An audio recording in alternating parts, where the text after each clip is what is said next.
Welcome to Sports Talk with the Cowboy. Welcome and thanks for riding with the Cowboy. Well, we got a lot to go over tonight's show, and we'll start with the Buccaneers. It's been a big week in sports. The Tampa Bay Buccaneers yesterday signed John Warford, quarterback at Los Angeles Rams, as their third string quarterback, or third quarterback of the quarterback room of Trask and Mayfield. And John Warford was a backup with Stafford when the Rams won the Super Bowl a couple years ago. He will be, I would suspect, the third quarterback. They needed a veteran. Todd Bowles and Jason Light expect they needed a veteran in the locker room to kind of bounce off ideas with as far as getting out there and playing. They didn't want somebody who had no background in playing. He's played 4 games, but he's been around football on a team with the Rams for 4 years. And he does have a Super Bowl ring. Baker Mayfield knows him because Baker came out there last year and played alongside him when Matt Stafford was out. He's not a real big money quarterback, so he didn't cost us a lot of money. Young enough at 27 years old that he can contribute if he has to. But I still think that Mayfield and Trask, I still personally believe it'll be Mayfield, then it'll be Trask. But Warford is the new quarterback signed yesterday by the Tampa Bay Buccaneers. Big news over at Tampa Bay. It wasn't bug place. It was news, not big news. We expected a third quarterback, and we got one. We didn't expect one of big prominence. We didn't expect one of high money. We didn't expect one that would compete against those two, but just someone that's in the room that's got some, that can throw back ideas to them out there and play if necessary, and that's what we got. We haven't had any new business over in Tampa since the draft, and the draftees coming in. We've got unrestricted free agents. We went over that in the last show. But basically, it's just getting through the draft, getting ready for the OTAs, and getting ready for the camp to start in July now. We're in May, so it's not too long off. Pretty much know what we are looking for. We're looking for another tackle. If we can find a left tackle, fine. If we can't, we've got another plan. But we're probably going to look for another running back somewhere, a veteran, maybe through preseason or gets cut or something like that. But they've got the nucleus of their team at One Buck Place put together. So that's basically what's going on over at One Buck Place. Nothing substantial anywhere else. We went over all the signings, Lamar Jackson and Aaron Rodgers going to the Jets and Lamar going back to the Ravens. So basically football is about where it is supposed to be. It's in that period that OTAs are going to start in June. They're going to break for a month and come back for the real deal in July and start training camp. So that's about what's going on over at One Buccaneer Place this week. We'll keep you posted on any other news that might come out during the time till the next show. We're going to go now on to the Tampa Bay Lightning. No news there. Their season's over, as we know. The off-season has a lot to look forward to this summer. Some contracts have got to be taken care of, and I'm sure the Lightning will get around to addressing them. But right now, the season's over for the Lightning. We're going to go on to the Tampa Bay Rays, which tonight, as this show is being aired, is trying to win their 30th game. They won 29. They lost last night, 4-2 to the Baltimore Orioles the night before they won. So this is a rubber game of the 3-game series. They will take a night off tomorrow night, Thursday, and then they will travel up and play the Yankees, take Monday off and play the Mets. So they've got a 10-game stretch there. This will be their 3rd game of the 10-game stretch road game tonight in the Camden Yards against the Baltimore Orioles. And we hope the Rays well. They've been playing pretty good ball. This Oriole team is a tough little ball club. It's the 2nd in the East American League right now. Early in the season as it is, they're a good little ball club. You can tell as they play the Rays how competitive they are and near the Rays in competitiveness. So that's basically what's going on with the Rays, and we'll continue to keep you posted on what happens in that Yankee series and what happens tonight's game, the 3rd game of the 3-game series with the Orioles. We still lead Major League Baseball in almost every statistic, and we still are one of the, we're looking for a 30th win tonight. So we're going now to NASCAR and the Kansas Speedway race this weekend where Denny Hamlin defeated Kyle Larson. It was an uneventful race out in Kansas, a cookie-cutter track, as we all know, that ball in NASCAR. And basically, this weekend will be Mother's Day weekend.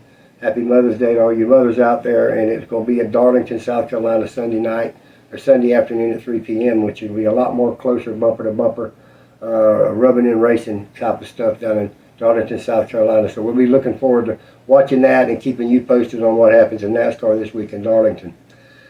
Now we're going to go on to our question and answers tonight. And the first question is from Jacob, and Jacob wanted to know what I thought about the Rays' new stadium again in St. Petersburg and the talk that Tampa now has a plan. Jacob, don't worry yourself too much about it. St. Petersburg is going to get that stadium. They've got the stadium designed. They have the funding. I believe they will get the stadium, Jacob, and the Rays by the end of this season will be announcing that the St. Petersburg group will have gotten that new stadium, and it will be built right where the Tropicana Field is today, Jacob. I don't foresee anything different. Tampa can blow smoke at you with Ybor City, but they don't have any money to back them up with that. They've been talking for years in Tampa how they've got to have it in Tampa, where they're not going to probably get it.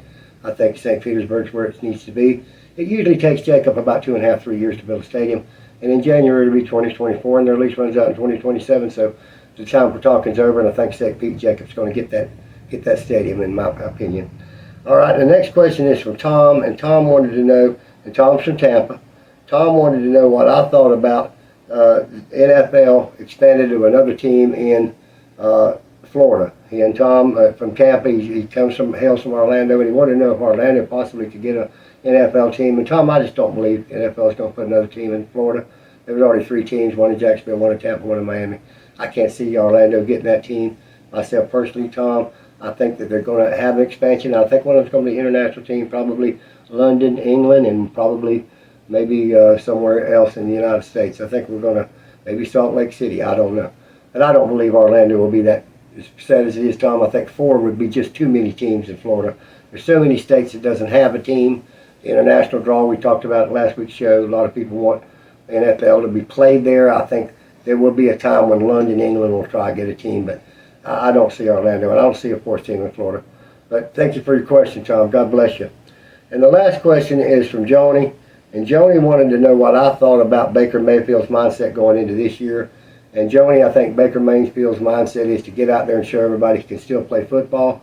He's going to play football at an effective level, Joni. And I believe he's going to play real hard. He's going to try to limit his mistakes.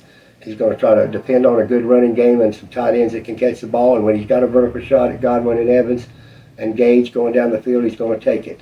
I believe Baker Mayfield's going to be surprised, Joni, for everybody in the NFL, because I think Baker's going to come out there and play as hard as he possibly can with a new offensive coordinator that he really, really does like.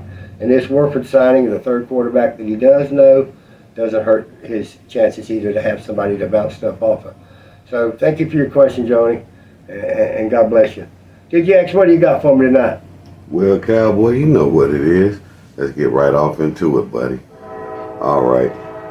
Green's still pretty confident with his squad facing Lakers 3-1 series lead. Well, you've got to have some confidence, and I think Green needs to continue to show that confidence. They got to get out there and win that game, right? And they've got to get it back into the series behind 3-1, because one more game and it's over with. Right. Put them straight out of there. All right. What will Lonnie Walker do in Game 5? Lonnie Walker's been a big contributor in all the games this playoff season, and I think he'll go off like he did the other night, and they'll take another win. They'll take another one. All right.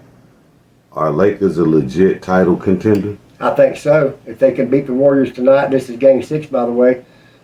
Game 6, Lakers ahead 3-1. Mm-hmm.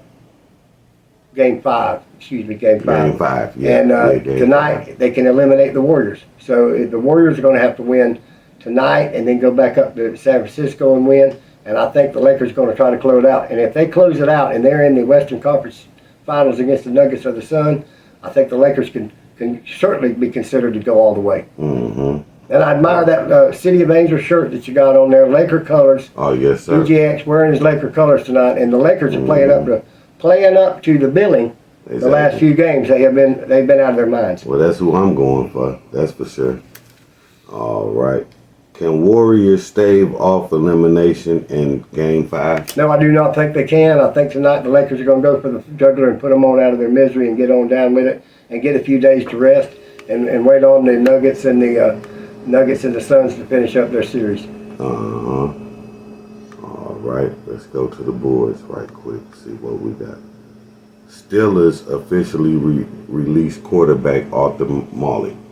Well, he's a quarterback, another developmental quarterback that didn't work out. Mason Rudolph got released too. and they've got a lot of, they've got Trubisky, and they've got Kenny Pickett, which are the two big guys, and the third person, as we see here with some signings, even our signing with John Warford, is just a third person. So he was a third quarterback. So it's not a surprise. All right, and I'm gonna leave it off right here. National media does not like the 2023 Buccaneers. No, they don't like the 2023 Buccaneers because they're trying to judge them with Tom Brady and the same team that was there last year, the same offensive coordinator, and they were judged as a Super Bowl contender and a playoff contender. And the Bucs this year are a division contender. They're playing for the three teams in their division. They think and they know if they can win their division, they get to the playoffs and they get a home game. So they're not playing, so to speak, for the Super Bowl. Right. They're not expected to be a Super Bowl favorite. They're expected to beat New Orleans, Carolina, and Atlanta. They're building their team to do that, to build that. And the national media is down on Tampa because they don't like Tampa coming in there and winning a couple of years ago and showing everybody up. They don't like the dominance of the Buccaneers for those 2 years, even the year after that we almost went to the Super Bowl a second time. And certainly they're not the same team without Tom Brady. This is Baker Mayfield's team now, and it's a different team. But I think it's going to be a good, competitive, fun to watch, fun to follow, ups and down ball club to get out there and play hard football. And that's something we didn't get to see last year with that offensive line of the Bucs last year. Non-physicality. They weren't hitting at the line. They got some old school maulers that are going to play and earn their paycheck every week. Win or lose, you're going to say they played hard. And that's what we're going to have with the Bucs. Right. All right. Let me ask you this question. What you think about the Bucs defense compared to the Falcons defense? I think the Bucs defense is a lot better, even though the Falcons have improved. They got Calais Campbell. I know he's long in the tooth, but he's still a great player. They got Jesse Bates from the Cincinnati Bengals, the safety. They picked up a couple players in the draft. They have not a real great defense, but I say this about them. They've improved their defense, and they've improved their offense a little bit. They're not gangbusters, but they got Beijing Robinson. We talked about him in the draft. The new quote-unquote it back. So they're going to run that ball. They're going to try to be a little bit better on defense. Exactly. Again, they're not world stoppers in Atlanta. I think they're going to play some tough ball, and I think Carolina will play tough ball, and I think New Orleans or Derek Carr will. This division is really equal. It's really equal. There's not a standout. You can say, okay, 49ers are going to win that division. Right. Okay, the Eagles are going to win that division. With this division, it's anybody's ball game. It's anybody's ball game, and I like it that way. And that's how the Bucs have set this team up to play in that division, to win that division, to match up against those three teams, and try to, because all three of those teams that are with the Bucs are going to play the same teams that we're going to play, and we're going to play those three teams twice. 6 of our games are going to be against those three teams. They're going to play every single team we have on our schedule. So in reality, they are playing those three teams instead of trying to come out there as a prima donna that's going to win everything, yada, yada, like when Brady was, yada, yada. We expect that. They're going to just have to earn it. They're going to go out there and earn it this year. They're going to have to play some football. And I think they will. All right, that's where I'm going to leave it off right there, Cowboy. God bless you, DJX. God bless you, too. I'd like to thank everybody for watching the show. Continue to watch it, share it, leave your comments so we can answer your questions here on the air. Be kind to each other. Evil is everywhere. Be good to your neighbor. Lend a helping hand when you can. Even when you can't lend a helping hand, lend one anyhow. We sure do need them out there. Until next show, God bless you and Cowboy out.